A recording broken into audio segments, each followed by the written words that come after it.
last 2-3 days we are getting a news report regarding Hyderabad sales, and today KTR Garu also tweeted about the Hyderabad sales report, especially the construction related apartments and villas mostly. So the dip is about 42% compared to the last year, July-September time frame. The dip in the sales is about 42%. And also when you look at the launches as well, the number of launches in 2023 is almost like 25,370, whereas in 2024 it is just 11,600. This is due to a lot of like the government has changed and permissions are kept hold, and a lot of high-rise permissions have not got into the market. So only few builders like My Home, Aparna, they were able to launch the projects in Tellapur, but majority of the projects who have bought in Neopolis layout also, they have not yet launched in the last 1 year period. So the major reasons, what are the major reasons for the dip? If you see, the number one reason that the article is saying is the oversupply. So the supply, always you supply versus demand, right? The principle. So the supply is very high in the Hyderabad, especially in the west part of Hyderabad. Already west part of Hyderabad is contributing around 70% of the overall supply in Hyderabad. And if you see the supply versus demand, the demand is also high and the supply is also high in west part of Hyderabad.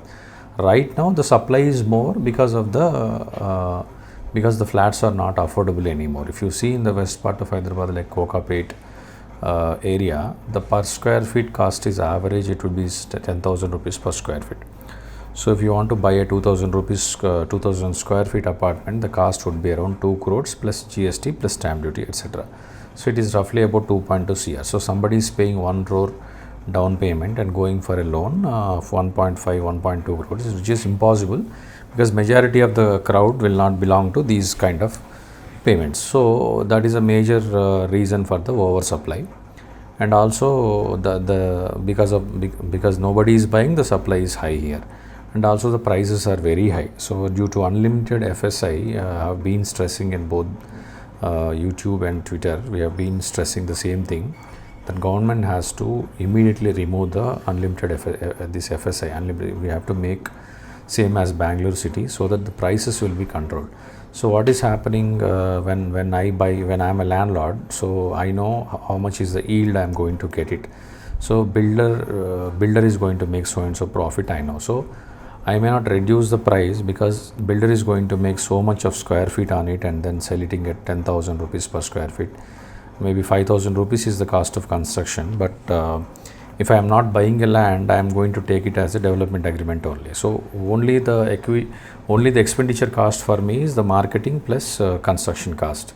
So rest 5,000 rupees per square feet is straightforward going towards the profit and other expenses. So what is happening? So okay, you are also getting, I am also getting. So why can't we go for 60 floors apartment? This is the trend happening in the west part of Hyderabad, which is a very dangerous trend. So if sometime back, 10 years back, 15 years back, if you see our colonies, right, already only G+5 itself is okay, it is a very good catered community, something like that. So now what is happening, G+30, G+40, G+50, because of the too much crowd is sitting on a one place, which is increasing, the density is getting increased, and it is loading extra burden to the infrastructure in that area also. So because of the unlimited FSI, the supply is also has increased a lot, because I can build lakhs of square feet on a small land parcel, then the supply is getting high, very high. There are no buyers because the price is very high. So basically that is a major reason. If you cut down the FSI, what will happen? We will go horizontally instead of vertically on the ground. So Kokapet is now filled, done with the Kokapet. Now we will move to Tellapur. Tellapur is done, we'll move to Kollur. Now Kollur is done, we'll move to Kondakal. Kondakal is done, we'll move to Shankarpalli, for example, if you see the west part of Hyderabad. In the same way, the expansion will happen and the infrastructure will be, the usage of infrastructure will be less, and you manage a better way because all are the 100 feet master plan roads, so you can build good master plan roads also. What will happen if you don't remove? Everybody will stick on to Kokapet only, and whoever is the cash rich builders, they don't want to go far also, because if they go far, the sales might impact, and they'll have cash, so they'll buy the land or they'll go for development agreement, or they don't depend on the sales also. They can build lakhs of square feet. So what is happening, because of the unlimited FSIs also, Hyderabad is struggling, and it is contributing to the 42% dip. Maybe down the line after 6 months, 8 months, you might see 100% dip also. But this is a time to correct few things from the government. And on top of it, what is happening, there is a Hydra came into picture now. So what Hydra is doing now, Hydra is demolishing the properties which are in FTL and buffer zones of any lake or nala. So how Hydra is approaching? Hydra is directly going and demolishing on the weekend, so that you will not get a time to get the notice from the court also. So Hydra is completely going in a aggressive approach. It might hurt lot of people's sentiments, lot of people money is also gone, and even bank also funding the projects, even bank funded projects also getting demolished. So what is happening, people are losing trust on the real estate. So if some lake or nala is there, they are not even looking at the project. So the sales are very low. If the sales are low on a particular project, what will happen, the builder cannot infuse his own funds. He has to go and get a funding from the financial institution like banks, etc. But even banks are now may not fund the project, because the bank even will get a doubt whether the builder will finish the project or not. So what will happen, so bank will not fund the project, buyers will not buy the project, then where he will get the money?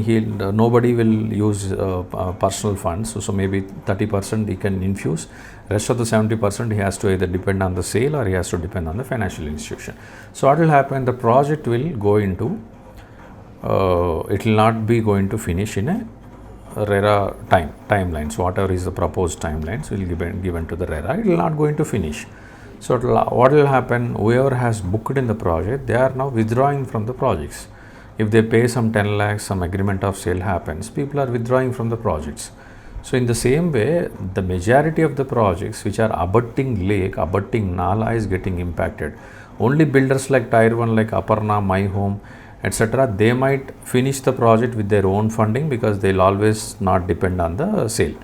But what about the tier 2, tier 3 and regular builders who also depends on the sales? So the tier 2, tier 3, we never know whether they will finish the project or not. So it all depends on the sentiment. So the government has to declare what are all the safe projects, what are all the projects which are affected by the FTL and buffer. So some good project which is not getting affected by FTL or buffer is suffering with the sales today because of the sentiment. So these are the factors which are contributing to dip in the sales. It might continue further also if they don't impose proper rules in the, especially in Hydra. Coming to the oversupply, it is already there from the previous government also, and price rise is also there during the previous government. So nothing that new government can do, but nothing, the new government has introduced Hydra into the market, which is hurting the sentiments and which is creating panic among the investors, buyers and end users. So that needs to be properly organized. So it has to be a proper structure into it, and properly they should maintain a website in HMDA. They should attach the properties right away. Within 1 month, they have to stop the demolitions first. Within 1 month, they have to do all the survey. By doing excessive survey, they have to first give the list of, these are the list of projects which are safe. So Hydra is not going to touch those projects. Then the investors will go and buy in that project. Otherwise, lack of clarity, what people will do, people will always, the sentiment, once the negative sentiment comes into the mind, right, no one will come and buy. So this is what a Hydra or government or CREDI, whoever is there, that body, whoever is actually, because crores of amounts is being funded, right, already. People will pay development fees also in the crores. If you take G plus 40, G plus 50, the development fee will be in crores, and also the excavation, etc., etc. The cost, the whatever that amount that they have funded into the project, maybe 10%, 20% is also very high. So Maybe they have to come up with a proper structure, they have to do the organization well, and they have to maintain the website. Then the sales might increase. Sales might not decrease due to Hydra. Hydra can be completely removed. The oversupply and prices hikes are already there, and this is good for us that at least people, end users can get the product at a lower cost today because of the low sales. That is a good news for the end users. End users can still go ahead and purchase, because at the end you have to purchase a flat or villa. So as long as you are getting a good price, you can straight away purchase the property. But this Hydra actions has to be, little modification is required, not little, major modification is required. And once they publish the list, it will be good for the Hyderabad real estate. So this is the report. Thank you guys.